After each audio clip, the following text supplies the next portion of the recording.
ጥርግ በል ብላለች። እንግዲህ ሄርሜላ አልሰማሃም። ጥርግ ብትል ባትል እኔ ምንም አይሞቀኝ አይበርደኝ። እኔ ማረክስ መስሎክ ነው። በፊትም ከኔ ጋር ትሆናለህ። ከሩቲ ጋር እንዳትሆን ነበር እንደዛ ሲሆን የነበረው። ከሌላ ሳይት ጋር የምትሆን ከሆነ ጥርግ በል ኮተትህን እዛ ብላ እንግዲህ ሄርሜላ የመጨረሻ ውሳኔዋን ተናግራለች ማለት ነው።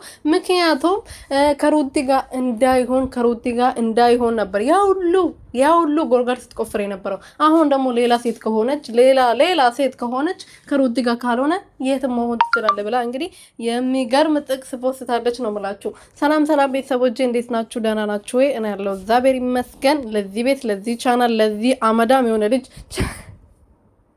አዲስ ከሆናችሁ ሰብስክራይብ፣ ሼር፣ ላይክ እያደረጋችሁ አበረታቱልኝ የኔ ውዶች። ወንድሜ ቻናል ነው ያው ታውቃላችሁ፣ ኢትዮጵያ ላይ እንደዚህ ዩቲዩብ ለመስራት ያላችሁበት ቦታ ምናምን ትንሽ ከባድ ስለሆነ ወንድሜን አበረታቱልኝ።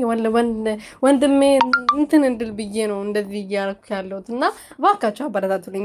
የምሬን አበረታቱልኝ የመዳም ቅመሞችዬ። እናንተ ማንንም አሳፍራችሁ አታውቁምና እኔ የስደት እህታችሁ ነኝ። ወንድሜ ሰርቶ እንዲለወጥ ብዬ ይኸው አኩኩሎ እየተጫወትኩ ከበር ስር እየሄድኩ በመስኮት እያየው እየሰራው ነውና እባካችሁ እነዚህ ልጆች አበረታቱልኝ እና ሄርሜላ ከሩቲ ጋር ካልሆነ ከማንም ጋር ይሆነ እኔም ከሱ ህይወት እወጣለሁ።